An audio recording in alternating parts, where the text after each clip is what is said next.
आगे कहते हैं, दीति के 2 पुत्र हुए, हिरण्यकश्यप और हिरण्याक्ष। तब भगवान नारायण ने वराह अवतार लेकर के उसका अंत कर दिया और पाताल से धरती को ला करके स्थापित कर दिया, जल के ऊपर में आधार शक्ति दे दी। तब हिरण्यकश्यप ने सोचा, मेरे भाई का हत्यारा अवश्य ही इस नारायण को मैं मारूंगा, बदला लूंगा। तो पहले तपस्या करनी चाहिए, तपस्या करके पहले शक्ति प्राप्त करूं, उसके बाद ही आगे काम करूंगा। यह सोच करके हिरण्यकश्यप ने क्या किया, पर्वत में चला गया। अब पर्वत में जा करके आसन बिछाया और आसन बिछा करके जो ही तप करने बैठ रहा था, उसी समय में एक तोता आ गया और नारायण नारायण नारायण नारायण, अरे ये नारायण का नाम लेने वाला दुष्ट कहाँ से आ गया, मेरे शत्रु का नाम ले रहा है। आज मैं तपस्या नहीं करूंगा, आज शुरुआत नहीं करूंगा तपस्या, क्योंकि मेरे शत्रु के नाम का उच्चारण पहले हो गया। अब मैं घर जाऊंगा। घर चला गया। अब कयाधु तो महान क्रोधी था ना, कयाधु कुछ भी नहीं सकी कि स्वामी कैसे वापस आ गए। अपने मन से वो बताया कि आज मेरा काम नहीं हुआ, मेरे दुष्ट का नाम लेने वाला एक तोता आ करके वृक्ष में नारायण नारायण नारायण रट लगा दिया। जो ही नारायण नाम को सुनी कयाधु ने सज्जनों, त्यों ही मन गदगद हो गई। अभी मौका आया है इतने दिनों के बाद। जिसको तुम दुष्ट कहते हो उसका नाम आज प्रतिज्ञा करती हूँ 108 बार नाम लेवाऊंगी तुम्हारे मुखार से। अब दिन बीता, जब रात हुई, संध्या काल हुई, तब यथायोग सुंदर आरती पूजा करके भगवान के सुंदर भोजन बनाई और अब भोजन परोसी, फिर यथायोग सेवा भी की। तब फिर जब पेट भर खा लिया, जब मन शांत हो गया, तब पूछने लगी कयाधु पूछने लगी, स्वामी वो तोता क्या कह रहा था? तो बोली नारायण नारायण नारायण नारायण। अच्छा, नारायण नारायण कह रहा था? हाँ भाई, स्पष्ट कह रहा था नारायण नारायण नारायण। अच्छा, स्पष्ट बोलता था स्वामी? हाँ हाँ, नारायण नारायण नारायण रटे से लगा दिया। अच्छा, कितनी बार बोला होगा? अरे 1000 बार भाई, नारायण नारायण नारायण नारायण नारायण, श्वास नहीं ले रहा।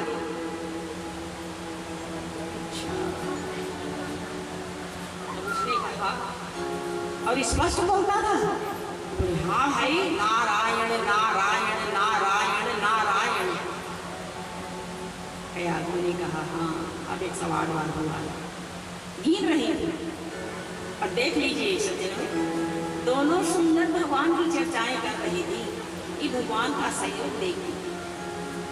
उसी समय में अब प्रहलाद जी ये अपनी माँ की कुक्षी में स्थापना भी हो गई, कयाधु की गर्भ में स्थापना भी हो गई बालक की। भक्त शिरोमणि प्रहलाद जी आ गए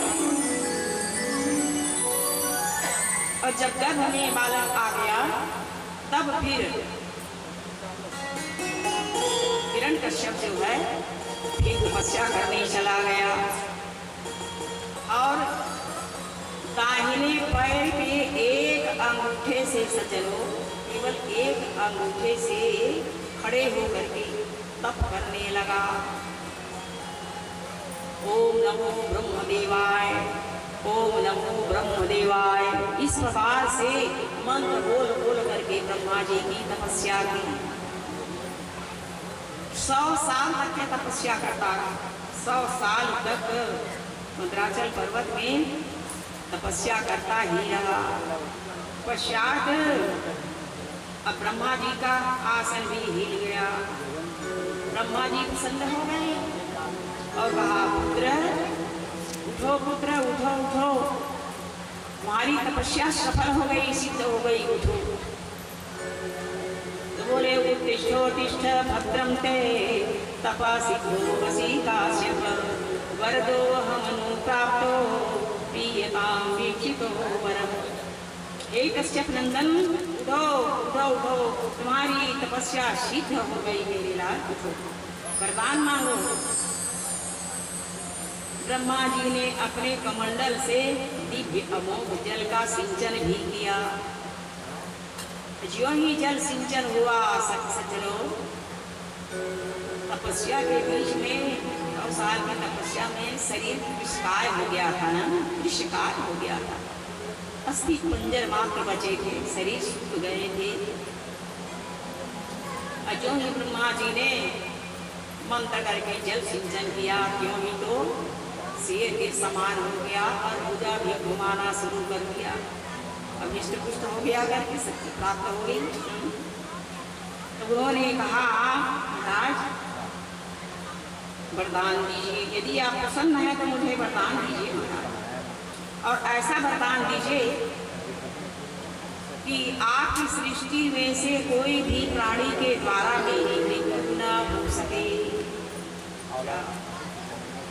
और कहे समस्त प्राणियों में एक क्षत्र सम्राट हो, सभी लोकपालों में आप जैसी मेरी भी महिमा हो महाराज। अच्छा, न दिन को मरूं न रात को मरूं, अस्त्र से मरूं न शस्त्र से मरूं, भीतर मरूं न बाहर मरूं, 12 मासों के भीतर भी न मरूं, पृथ्वी में मरूं न आकाश में मरूं। बोले, सर्वेषां लोकपालानां महिमानं यथा तपो योग प्रभावाणां यत् भविष्यति तर्हि।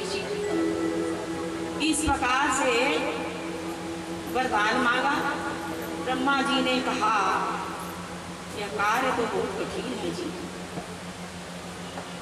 इतना लंबा वरदान मैं आज तक किसी को नहीं दिया हूँ, तीनों लोगों में नहीं दिया हूँ, तो बहुत कठिन है।